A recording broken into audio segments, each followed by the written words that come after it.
Hi guys, welcome back. Welcome to another session of News in 30 Minutes. Before we get into the issues of the day, one appreciation to all those students who are commenting in the comment section. The appreciation is because they are able to engage on the issues. Okay, they are not passive observers or passive note makers. They are engaging actively on the issues. What do you mean by actively engaging? It means they are trying to research on whatever topics that we discuss, and after researching they are also trying to point out some wrongs that I may have done or a complementary fact that I may have missed, and they are putting these snippets in the comment section, which is good. This shows that the viewers, especially of News in 30 Minutes, are active and not passive. If you just make notes out of it, thinking that it will help you in the exam on the later date, you are mistaken. Please make sure that you use this initiative actively. That is, you have to inculcate interest and you have to revise these particular issues, and the most important of all, you have to think on these issues. Okay, so this think will be expanded, or the thinking will come more if you research. Research doesn't mean sitting for days together and researching. Trying to research one or two extra points regarding the issues that we discuss. Trying to research one or two extra dimensions or perspectives that we have discussed. So like this, by doing this, all the three are interrelated. Only with this, you are going to become more and more competent, and you are going to excel in your both prelims and mains. Okay, so again, an appreciation to all those students in the comment sections who are very actively involved in the discussions. I appreciate your commitment, and I can assure you that you people are on the right direction. And I also urge all the other viewers to not passively just sit and listen to the classes, but please actively engage yourself, take part in the comment sections, put different queries, put different suggestions, put different dimensions, put different examples, and that is how, as a community, we will grow. Otherwise, it just becomes a very passive, monologue where one person is just speaking and others are just listening. That is not something that I intend to do. What I intend to do is to create a community of thinking individuals who will go, who are going to ace this exam very easily. Okay. So with that, let us start off with today's News in 30 Minutes. Today, let us discuss some of the important issues on 19th of December 2023. As I can tell you, today, all the issues are related to the subject of polity. Okay, so you will have very good chance of getting very good points and information regarding your GS2 of mains paper, as well as the subject of polity in your prelims, which attracts at least 15 to 20 questions in your prelims exam. Okay, so let us start off with the first issue. The first issue basically is talking about grassroots democracy as a bulwark against MINS. Okay, so this article is talking about Naxalism and Naxal affected districts. Naxalism and Naxal affected districts. Okay, now the reason why this article has come is because of the recent election that took place in Chhattisgarh. So the dismal polling turnout in the moist affected areas of Chhattisgarh is a pointer that democracy needs to be strengthened at grassroots.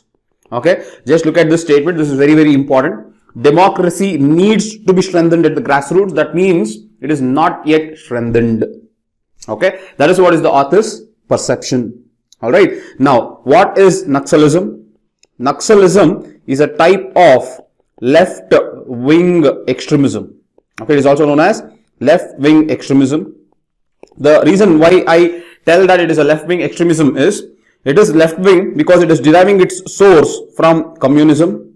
Hence, they are called left-wing. Extremism is because their ultimate goal is to overthrow. Their ultimate goal is to overthrow the government or the state. Okay. So, because of this, Naxalism is known as left-wing extremism. Okay. Next, Naxalism started to grow in India in 1960s. To be very specific, it started to grow in 1967 in a village called Naxalbari in West Bengal. From there, it has spread all across the Eastern Indian belt. It has spread across the Eastern Indian belt. Yes, there are a few pockets in the north as well as south where you have the hints of Naxalism. However, major, the Eastern Indian belt was under the influence of Naxalism, which was called as Red Corridor. Okay, now, because of the increasing engagement of the government with the people of Naxal affected districts, the areas that have come under the influence of Naxalism has reduced. Recently, the Home Minister has also pointed out how the government has been effectively able to take up two-pronged approach. They have taken up two-pronged approach. One approach is the hard approach, another is the soft approach. The hard approach is increasing the armed forces in these areas who can retaliate any type of violence. Soft approach is human-centric development. When I say human-centric development, it means development of roads, telecommunication, education, healthcare, and these are soft approach. Okay, so this is what is been the government's approach towards fighting Naxalism, and as a consequence of this, we can say that in 2009 there were around 180 districts that was affected from Naxalism, and currently in 2021, if you take 2021, this is come to 25 most affected districts. Okay, so currently we have 25 most affected districts that constitutes 85% of Naxalism in India. Okay, so in this way we are able to reduce this so-called red corridor, and in that way the development is been happening within the Naxal affected districts in India. Okay, so this is the background regarding Naxalism and Naxal affected districts. However, the author says that we have still not gotten rid of Naxalism. Naxalism is still prevailing in these eastern Indian belt, except Naxalism especially is prevailing in what we call as Dandakaranya Plateau. It is prevailing in something called Dandakaranya Plateau. Dandakaranya Plateau comes at a junction of 4 different states. We have Chhattisgarh, we have Odisha, we have Telangana, and then we have Maharashtra. Okay, so Dandakaranya Plateau is shared by 4 different states: Chhattisgarh, Odisha, Telangana, and Maharashtra. And most of the Naxal affected districts fall in this zone of Dandakaranya Plateau. Okay, however, now one example that or one fact that the author gives is in the 2023 Chhattisgarh election. Okay, in 2023 Chhattisgarh election, the voter turnout in the most Naxal affected districts called Bijapur and Kanta. Okay, in the most Naxal affected districts called Bijapur and Konta. Okay, I'm sorry if I am mispronouncing it. So in 2023 Chhattisgarh election, the voter turnout in these districts were just 3% and 4% respectively. Now the author tells that this is very low. Look at the amount of turnout. This shows that people are still afraid of these moist insurgents. Okay, now the author gives a very good explanation. See, the author says that these moist or these Naxals, they portray themselves as champions for the cause of tribes. Okay, they portray themselves as a champion for the cause of tribes. Okay, they say that they protect the tribal land. They say that they protect the tribal culture. However, when it comes to elections, it is the same Naxals who are prohibiting the people from participating in elections. And by prohibiting these people from participating in elections, they are removing the tool of empowerment from the control of the people. The same Mois who are telling that they are champions of their cause of tribes are also the reason for the removal of the tool of empowerment from the control of the people by not allowing them to participate in these elections. Okay, so this is a myth that the people have to understand, that they are the champions who are going to protect the cause of tribes.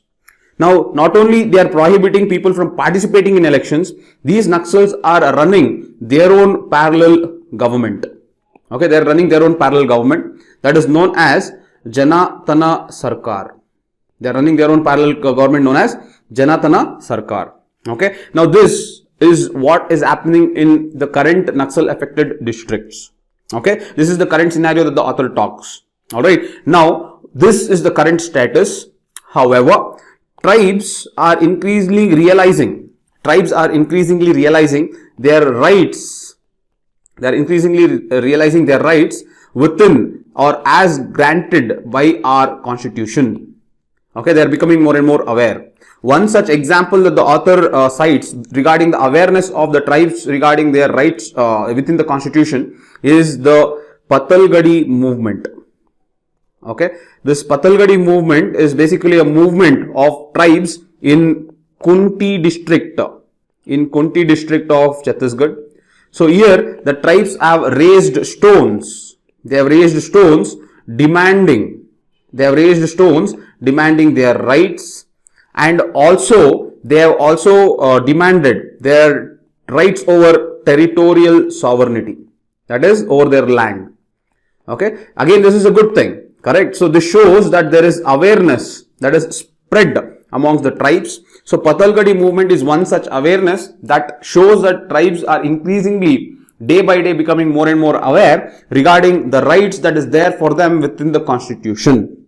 Okay, now what is happening? Why is it that we are not able to completely eradicate Naxalism within India? The author tells is because of the gap that exists in our implementation, within our implementation of what we call as PESA Act 1996. Now PESA means Panchayat Extension Scheduled Area Act 1996. Now Panchayat, as you remember, Panchayat is democratic decentralization. Okay, democratic decentralization that was done in our 73rd and 74th amendment. Okay, in 1992. In 1992, we set up something called Panchayats through the amendment called 73rd amendment. Okay, and that is what we call as democratic decentralization. That is what we are bringing more and more powers in the hands of the people. That is Panchayat. Now you remember scheduled areas. Scheduled areas are areas that is declared by the president. Okay, scheduled areas are declared by the president, and these areas are declared to protect the tribal communities. These areas are declared to protect the tribal communities. Okay, so these are these are areas that are declared in conformance with the 5th schedule. Remember, we had discussed a lot of times about the 5th schedule.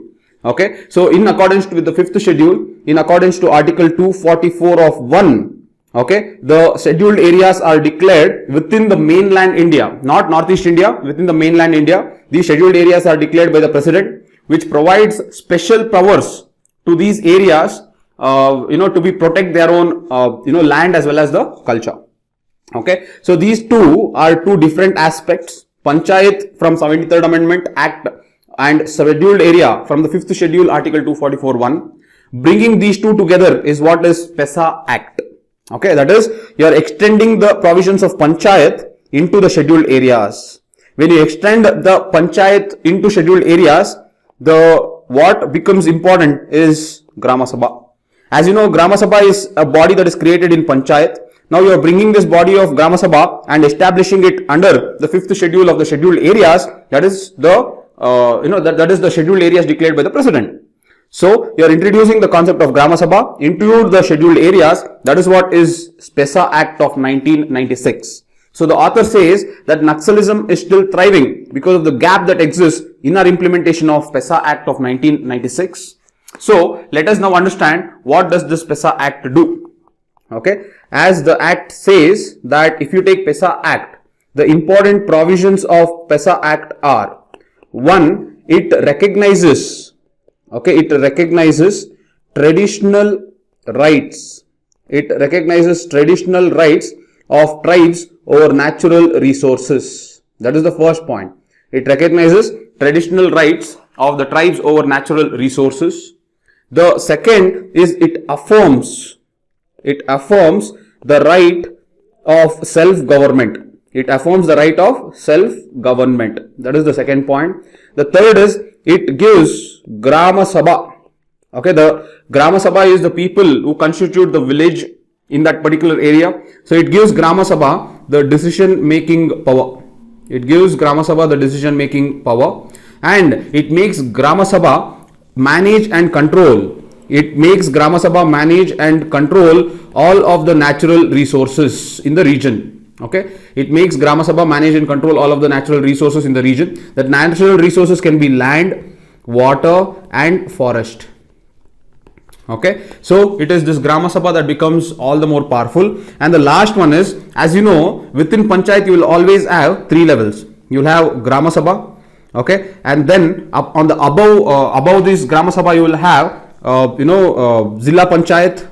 Okay, so this will always be the upper tier of the Panchayat. Okay, so in order to make sure that the Grama Sabha retains its power, there is one more provision that says that the Panchayats at the higher level, it says that the Panchayat at a higher level, the Panchayat at the higher level should not under any circumstances try to take over the functions. The Panchayats at the higher level should not under any circumstances take over the functions of Grama Sabha, okay, or in any way try to hinder the powers given to the Grama Sabha. Okay, so as you know that Grama Sabha forms the bottommost strata, that is the grassroots strata in Panchayat. Okay, above that you have different tiers, okay, and the topmost tier is Zilla Panchayat. Okay, so if you take this Grama Sabha, there is a provision within PESA that tells that Grama Sabha and its powers should not be overshadowed by the powers in the higher tier. Okay, the higher tiers should not overshadow the powers of Grama Sabha. Example is Zilla Panchayat. Now Zilla Panchayat cannot take over the powers of Grama Sabha that is given under PESA. The reason is because Grama Sabha is direct participation of the people within the tribal areas, and that power within the people is preserved by allowing Grama Sabha to retain its integrity. That is the end goal of PESA. That is why these are some of the provisions in PESA, and that is why PESA is the most important act to empower grassroots democracy. It is the most important power to empower grassroots democracy. The reason why it empowers grassroots democracy is it retains the power of Grama Sabha. It does not allow the upper tiers like Zilla Panchayat to overshadow the powers of Grama Sabha. It gives the decision making powers to the Grama Sabha, and the Grama Sabha can manage all the natural resources like land, water as well as forests. So this empowers the grassroots level. Now the reason the author tells we have Naxalism still prevalent is because the gap in the implementation of this PESA. Okay, if this PESA is implemented in its spirit, then look at this. That is what he says. The dismal polling turnout in the most affected areas of Chhattisgarh is a point that democracy needs to be strengthened at grassroots. So if democracy needs to be strengthened at grassroots, the only way to go about this is to implement PESA Act in its truest spirit. So this is what is the first issue. So I hope you got the background of what is Naxalism, which are the Naxal affected states, and what is the reason for the thriving of Naxalism even today in India. Okay, so this is about the first issue. The next issue is about anti-defection law. Anti-defection law has been making a lot of news. Okay, as you know, anti-defection law. If we say anti-defection law, this anti-defection law was added in 10th schedule, and it was added in accordance to 52nd Amendment Act 1985. It is basically in order to stop defections. Okay, when I say defections, it is to stop defections. It is to stop hip-hopping of political representatives from one party to another. That is the main goal of this particular law. That is, it stops any type of cross movement of the representatives from one party to another to stop defections. That is the main goal of anti-defection law. Okay, the allowing out of anti-defection law, the merger exception should be deleted from the 10th schedule. What is this merger exception? We will discuss this. Okay, now anti-defection law has been in use because of group defections that have been happening in Maharashtra, that have happened in Madhya Pradesh, that have happened in Manipur, that has happened in Karnataka as well as Arunachal Pradesh. Look at this. We have not been able to stop defections from happening, which shows evidently that our anti-defection law has failed. Let us now analyze why the anti-defection law has failed. But before I get into that anti-defection law being failing, let me just give you a background of what this anti-defection law is. As you understood, it is 10th schedule, 52nd Amendment Act of 1985. It constitutes three important provisions. The first provision is for the member of the parliament, that is the MP or the member of the parliament or MLA, anyone who is a member of the legislative parliament or legislative assembly. So if this is the case, if this person voluntarily switches the party, okay, if this person voluntarily switches the party, or if this person will vote against the party direction, if this person votes against the party direction, then if this is the case, this will be considered as defection. This is the first way of defection. The second is independent member. Okay, if we take independent member, if an independent member who has won the election, but if this independent member joins a political party, if the independent member joins a political party, then this person will stand to be disqualified. The third is nominated member. If you take nominated member, and if this nominated member joins a political party after 6 months of naming that person as a nominated member, then that person will stand to be disqualified. Okay, so these are the three important provisions. Any person who is already a representative, if that representative who has been elected from a political party voluntarily switches to the other political party or votes against the own political party, then that person is assumed to be defected and disqualified. If an independent member joins a political party, then it's assumed to be disqualified. If a nominated member joins after 6 months after being nominated, then that person is assumed to be disqualified. Okay, now there is just one exception to this particular law. That exception is what is called as merger exception. Okay, before there was also an exception called split exception, but the split exception was removed in 2003 by 91st Amendment Act. Okay, 91st Amendment Act, they removed something called this split exception. Let me come back to that later. First, merger exception. This is what is currently the problem. Okay, what merger exception says is, if 2/3 of the elected members, of a political party agree to merge, okay, if 2/3 of the members of the political party agree to merge with another political party, then they are exempt from disqualification. Okay, I'll repeat again. What do you mean by merger exemption? If 2/3 of the elected members merge, if 2/3 of the elected members of a particular political party come out and they decide to merge with another political party, then this will not be considered as disqualification or defection. Okay, what is so basically this is what is, I'll come to this page. So you understood what is merger exception. Okay, so merger exception is if 2/3 of the elected members come out of the political party and they merge with another political party, then this is not a defection. Okay, it is not considered as a defection. This is the exception. There was something called split exception. That split exception said that if 1/3 of the members, okay, if 1/3 of the members moved out of the political party, then this split of that 1/3 members will not be considered as defection. So now this was there. However, this particular part was entirely taken off because there was rampant misuse. Okay, there was rampant misuse of this split exception. They took out this particular split exception in 91st Amendment Act of 2003, and post this there is no split exception at all. So there is one thing called merger exception. So in this, 2/3 of the elected members of a political party, if they come out of the political party and decide to merge with another political party, it is not considered as a defection. So this is still there, this is not there. Okay, now what the author is telling is, see, he gives the example of two cases. One is he gives the example of Maharashtra. Okay, in Maharashtra what has happened, you have two political parties that have Shiv Sena. You have two political parties, one is Shiv Sena and another is NCP. Now both these political parties, 2/3 of the members are come out. Okay, 2/3 of the members have come out of the political party. And these split factions, whatever factions are there, they have not merged with one another.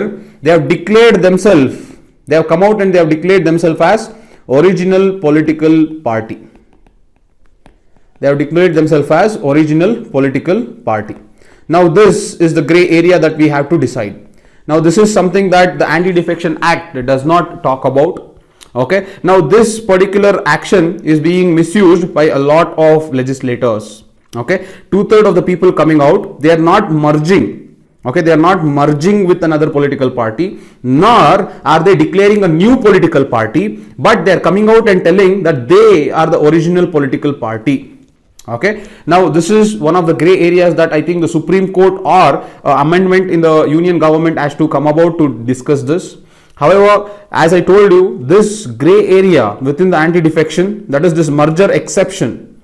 Okay, this merger exception is what is creating a lot of problem in several states like Maharashtra, Madhya Pradesh, Karnataka, Andhra Pradesh, Arunachal Pradesh, as well as Manipur. Okay, all these areas, it is these gray areas that is creating the problem. So the author tells that it is time for us to remove this merger exception also. The moment we remove the merger exceptions, I think then the defections using these loopholes will stop and the political parties will abide. I mean, the representatives will abide by the political parties for which the spirit of the law intends them to do. Okay, so I hope this is what this article talks about. That is why the author tells, see, the merger exception should be deleted from the 10th schedule. That is the end goal of what the author is trying to tell you. Okay, so this is about the anti-defection law. The third is a blow for the rights of legislators in lawmaking. Now, before I just go into this, just coming back to this, see, when you discuss an issue can be discussed from both prelims angle as well as mains angle. Okay, the mains angle is what is happening currently, how political parties are misusing it, what are the gray areas. This is what is the mains angle. The prelims angle is what is anti-defection law, which amendment is anti-defection law, which schedule is anti-defection law, what are the different provisions of anti-defection law, and what are the different exceptions of anti-defection law. And if there was one exception that was blocked, which amendment was this exception blocked? See, these facts about anti-defection becomes the prelims angle, whereas what is the issue happening regarding the anti-defection becomes the mains angle. Okay, so what I have done is I have constantly included all the issues that happens currently, and I keep discussing both from prelims angle as well as mains angle. Okay, so don't think that news in 30 minutes is only about discussing the mains angle. I always bring the prelims angle, but I always make sure that the prelims angle is implicit within our discussions. I sometimes will not point out that this is the prelims angle, but if you are carefully listening to it, the prelims angle will always be implicit to our discussions. Okay, so I hope you understand how we are going by our discussions. Okay, the next is the third issue, the blow for the rights of the legislature in lawmaking. Okay, now this is talking about Article 200, which has constantly been in news. This is the power of the governor in giving assent to the bill. Okay, this is the provision that deals with governor and his procedure to give assent to the bill. Okay, now let us see what the discussion is all about. In a creative interpretation of Article 200, the Chief Justice of India recent judgment has also protected the entire constitutional system from the depredations of the governor. So the author is giving a token of appreciation to the Chief Justice of India for bringing a creative interpretation. Okay, what is this creative interpretation? Let us discuss now. Okay, so basically what was happening, there was something called Article 200. Now, according to Article 200, there are two provisions. Okay, there is first provision. Okay, so the first proviso, and then there is a second proviso. Okay, so before I go into the second proviso, let me discuss first proviso, what it talks about. Okay, so if I have to discuss the first proviso, this is what is the first proviso. This is what it tells. That is the one. Okay, the first proviso says when the bill is gone to the governor may send the bill. The governor may send the bill back to the assembly for reconsideration. Okay, you can send the bill back to the assembly for reconsideration as a whole. You can send the bill as a for reconsideration as a whole or any parts of it. That is up to the governor. You can send as a whole or any parts of it. Okay. Now, if the assembly will reconsider the bill, that is, it will take up the bill and it will pass the bill with or without amendments and then pass it and send it to the governor. Okay, then now the governor has to give assent to the bill. This is what is the first proviso of Article 200. Okay. Now here in this first proviso, I'll repeat again, when the bill is gone to the governor can give assent to the bill. The second is the governor can send it for reconsideration as a whole or parts of it. And if the assembly will reconsider it without or with amendments and send it to the governor, now the governor has to give assent to the bill. Okay, he has no choice, he or she has to give assent to the bill. Now, within this first proviso, what was held as a belief was, this was held by the belief by the constitutional experts that when the governor will, if the governor will withhold the assent to the bill. Why the governor can withhold the assent to the bill? Because within the Article 200, there is no time limit for the governor to give assent to the bill. So because there is no time limit for the governor to give assent to the bill, if the governor will not take any action, then I can consider that the governor is withholding the assent to the bill. So if the governor withholds the assent to the bill, then it was assumed that obviously the bill will result in its natural death. See, this was the previous assumption. Okay, so the bill will result in natural death. Now, by assuming this belief, we assumed that sending the bill for reconsideration, okay, we assume that sending the bill for reconsideration is discretionary power of the governor and it is not mandatory.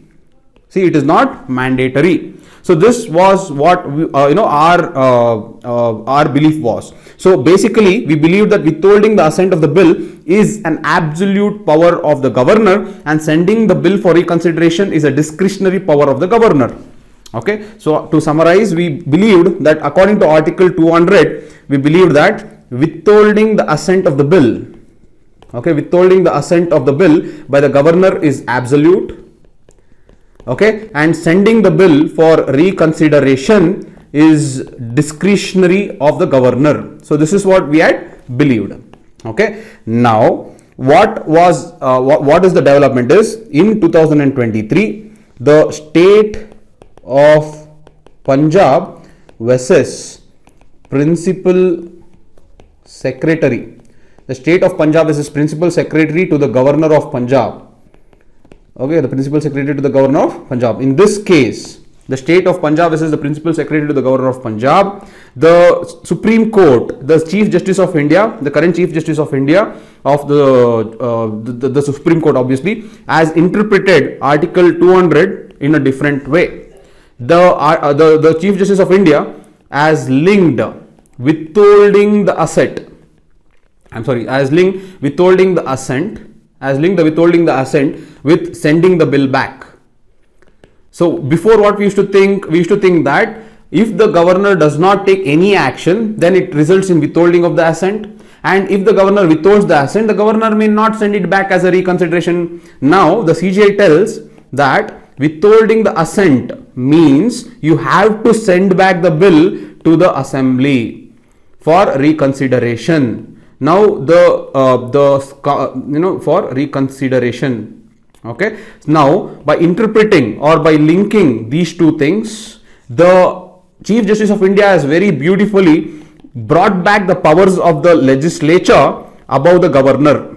Okay, because governor is not an elected person, it is not an elected office, it is a nominated office from the union government and the president, and the governor is appointed by the president. So giving absolute powers in the hands of the governor is not in lines with the spirit of the democracy. So with this interpretation of the Chief Justice of India, by linking withholding of the assent means sending back the bill, that means the governor, if the governor decides not to take any action, that implicitly means that the governor has to send back the bill to the assembly for reconsideration. And if the assembly will send back the bill after passing it again, if it passes it again, okay, with or without amendments, now the governor has to give his or her assent.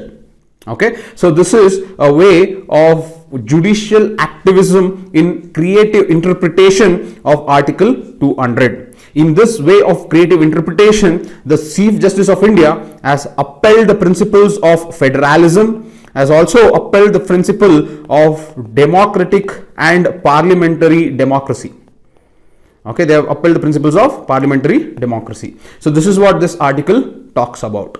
Okay, so this is the a very good analysis of this particular case, the state of Punjab and principal secretary to the government of Punjab. Okay, now this is about this article.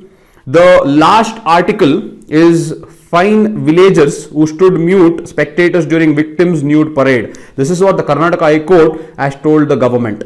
Okay, again this can be used as a case study, and this can be used also as an example in your ethics as well as your essay. Okay, so this talks about the Belgaum order. Okay, what is this Belgaum order? This Belgaum order is unfortunately where a woman is stripped and is paraded and further hit in public by almost 13 assailants. So they have been hit by 13 assailants, and when this issue was happening, there were around 50 to 60 villagers who watched this event happening as mute spectators. They did not take any action, they watched as mute spectators. Disgusted by this Belgaum order, the Karnataka High Court had given a statement saying this is an extraordinary situation and hence our steps also should be extraordinary.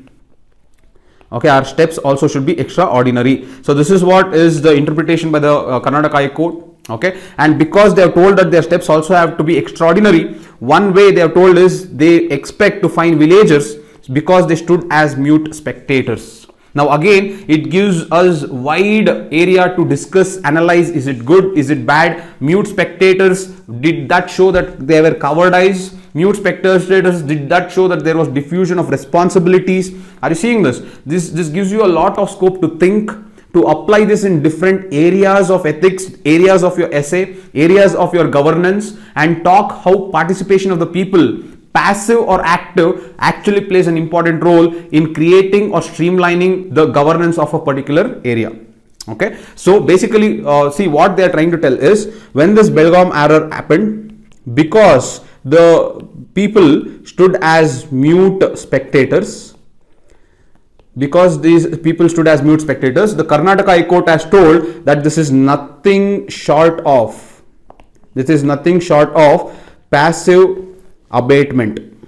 This is nothing short of passive abatement. The reason why the Karnataka High Court tells this is, see, by standing mute spectators, you are actually incentivizing those 13 assailants to do more.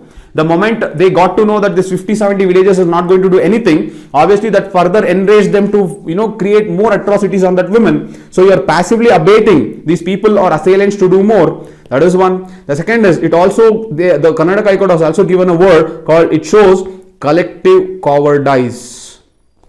Remember, Gandhiji has told within his principles that being cowardice is much more dangerous than being violent. Okay, so collective cowardice of the society is a disgrace or a disrespect on the society as a whole. Okay, and the Karnataka High Court has also told that we have to take serious steps to fix the collective responsibility of the society. Okay, we have to take serious steps to fix collective responsibility. Okay, we have to take serious steps to fix collective responsibility of the society. Okay, so these are the three things that the High Court has told. One, it shows collective cowardice. Next, it shows nothing short of a passive abatement, what these mute spectators have done, and there has to be steps taken to fix the collective responsibility. And finally, a very good statement that it has told us, we are constantly worried about Beti Padhao and Beti Bachao. We should also worry about the next one called Beta Padhao. This is what the Karnataka High Court has told. The Beta Padhao is to teach boys to respect women. Okay, to teach boys to respect women in the society and to protect women in the society. So this is what is the 4 different takeaways that the Karnataka High Court has told, which shows exemplary stance of Karnataka High Court in coming out and telling that all these mute spectators in the entire village has to be fined because of the collective cowardice that they have shown. Can this be a precedent to show to the entire country that mute spectators are something that we don't appreciate, we don't recognize, and this has to change? This has to change because our Gandhian values has never stood for being cowardice. We are a non-violent population. We always have cherished non-violence, but that doesn't mean that we are cowardice. Okay, there is a very huge difference between being non-violent and being cowardice. Okay, by being cowardice, we are actually passively abating such atrocities to happen, especially within the vulnerable sections of our society. So this is something that you can think. So please think of this, bring more dimensions, look at different perspectives of the people of the villages who are standing as mute spectators, the women facing that atrocities, the 13 assailants who feel that they are above the law in creating such atrocities on that women. Okay, this is something of a very good case study that you can talk about. So this completes today's discussion. I hope it was helpful. If it was helpful, please make sure that you like, share and subscribe, guys. Thank you so much for all the love and support. Please share these videos with as many people as possible so that more the viewers, greater incentive for me to keep doing it on a regular basis. Thank you so much, guys. Thank you. I'll see you tomorrow. Bye.